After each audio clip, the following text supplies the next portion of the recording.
This is the Kariba Dam Wall. The sheer scale of the dam and its vast reservoir make the border between Zambia and Zimbabwe a massive hub for resource investment and hydroelectric power. The region holds immense economic opportunities, drawing capital into commercial fisheries, large-scale agriculture, and luxury ecotourism. But look at this chart tracking project outcomes in the region. You'll see a stark contrast between successful launches and the incredibly high percentage of projects completely halted by legal injunctions or government shutdowns. Successfully navigating the high-stakes environment of emerging markets requires capital allocators to choose between two diametrically opposed strategies. In regions like Lake Kariba, this choice defines the boundary between a sustainable yield and a total operational loss. This split screen illustrates those two competing approaches. On the left, we have the top-down extractive model. On the right, the bottom-up integrated model.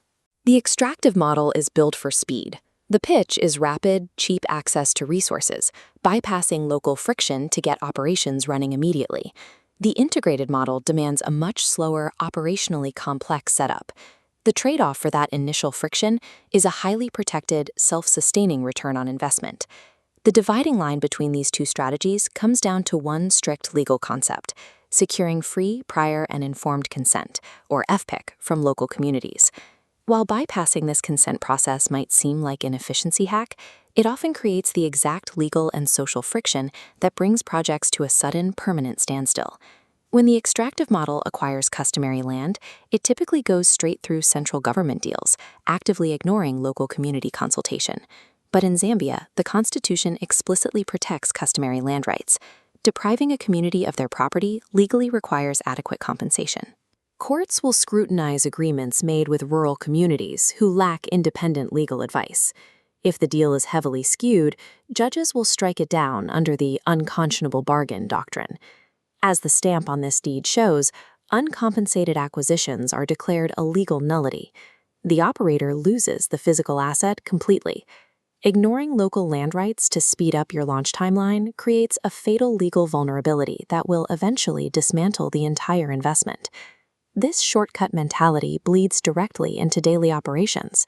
The extractive model maximizes short-term margins by treating local health and safety regulations as optional. The Zam Fresh Fish Company operating on Lake Kariba provides a clear case study of how this operational strategy breaks down. Authorities found them using untreated water, practicing gross sanitation negligence, and discharging raw sewage into the lake. The immediate consequence was a total operational shutdown enforced by government health agencies for severe violations of the Public Health and Food Safety Acts. Trying to pad margins by cutting corners on environmental and health regulations results in an immediate halt to cash flow and permanent brand damage. The integrated model takes the exact opposite approach. It invests heavy upfront time to secure legitimate, documented, free, prior, and informed consent from every level of the community. To build legal resilience, compensation has to go beyond simple market value. It must account for the community's social, cultural, and generational loss of that resource. Look at the elephant and birds thriving here at Lake Kariba. Deep integration is mandatory for luxury ecotourism. Preserving the local ecosystem is the actual product.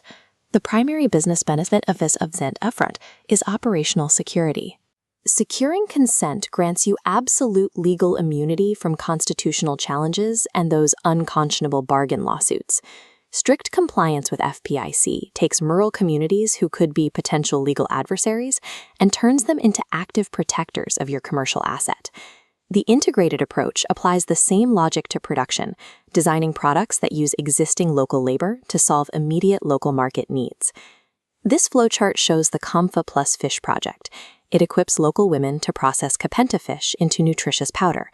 Nodes connect these entrepreneurs directly to local schools and clinics, utilizing existing community networks.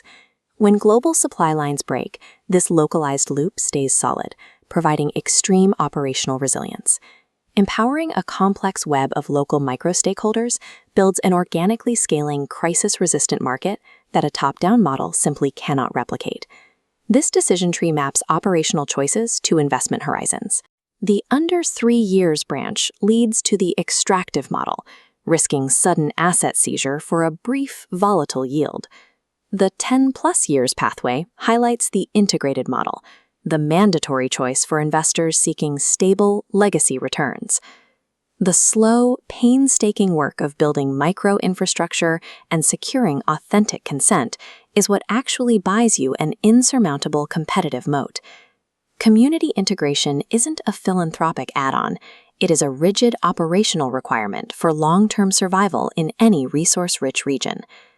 The promise of cheap and fast expansion in emerging African markets is a dangerous operational illusion. Access to empty land and cheap labor will not generate sustainable returns if your legal and social foundations are non-compliant. Human infrastructure can seamlessly integrate into nature. True scalable ROI is achieved only through deep structural alignment with the local economic and cultural ecosystem. When you evaluate your next investment, don't base your decision on the marketing gloss of the destination. Base it strictly on the legal and social resilience of the operational architecture.